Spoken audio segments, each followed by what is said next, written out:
For today's video, magluto ta og chicken liver in pomegranate molasses. So mao ni akong paborito orderon mga besh pag moadto ko og mga Arabic restaurant. Mao ni siya appetizer ni sa ilang menu, pero ako ni siyang ginakaon with rice mga besh, don't worry.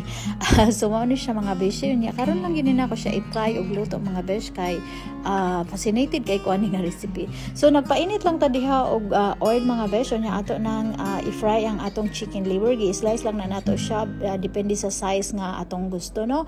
Unya pag medyo ma-brown na ang atong chicken liver, ato lang na siyang haonon niya i-set aside mga besh. And then nagpainit lang ta diha og butter, atong gisahon ang atong onion og garlic, and then ato na siyang butangan sa katong mga spices nga pangpaad sa flavor sa ato ang chicken liver.